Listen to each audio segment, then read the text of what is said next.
Two people, same debt, same income. One spends 10 years paying it off and ends up with nothing to show for it. The other is debt-free in 18 months and retires a millionaire. The difference wasn't discipline, it wasn't willpower, and it wasn't some side hustle or lucky break.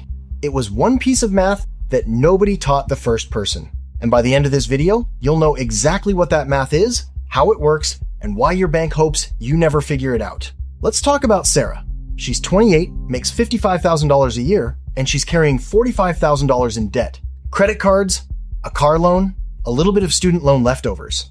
Sarah does everything you're told to do. She makes every single payment on time, never misses one, her credit score is solid, her bank loves her. By every visible measure, Sarah is winning at the debt game. Now meet David. Same age, same income, same $45,000 in debt, same types of loans, same interest rates, identical starting position. The only difference? When David was 28, someone showed him a calculation that Sarah has never seen. That's it. No trust fund, no inheritance, no crypto windfall. One piece of math separated these two people. And 10 years from now, that single difference will be worth over $500,000. But before we get to what David learned, we need to understand what Sarah is actually doing wrong. Because on the surface, it looks like nothing. Every month, Sarah's bills come in. Every month, she pays. The minimum on her credit cards, the standard payment on her car, the scheduled amount on her student loans. Her credit score keeps climbing. She gets those pre-approved credit card offers in the mail with the little congratulations on the envelope. Her bank sends her emails telling her she's a valued customer. And she feels responsible.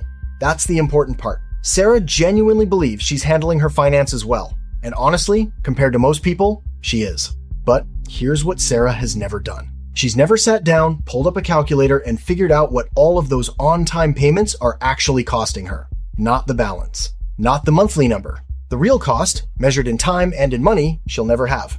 And that's where this story takes a turn. Sarah's biggest credit card balance is $18,000 at 22% interest. Her minimum payment on that card is about $520 a month. Sounds reasonable, right? She's paying over $500. That should make a dent. Here's the math nobody shows you. Of that $520, roughly $380 goes straight to interest. That's money that pays down absolutely nothing.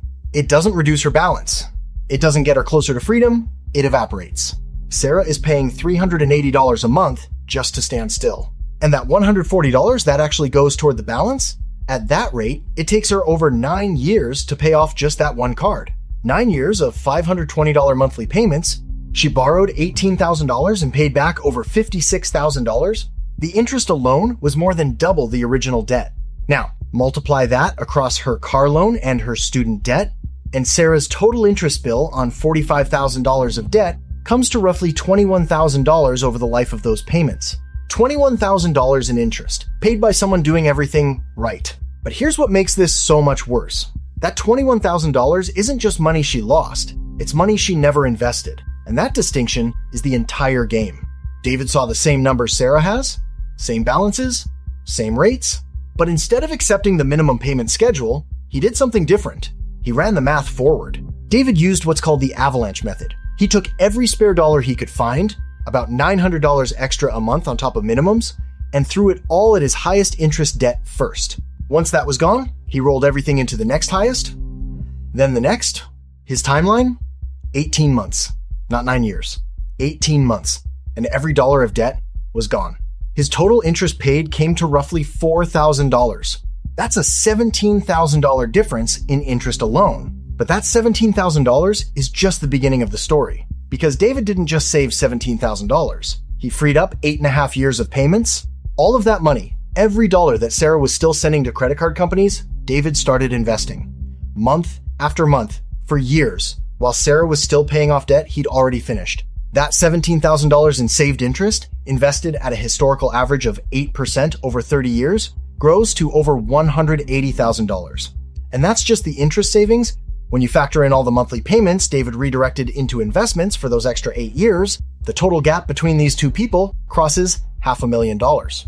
Same paycheck, same starting debt, same zip code, one mathematical decision made the entire difference. Now, you might be thinking, why doesn't everyone just do what David did? And the answer is simple. The system isn't designed for you to do what David did. Minimum payment formulas are specifically calculated to maximize the amount of interest a lender can extract from you over the life of the loan. That's not a conspiracy theory.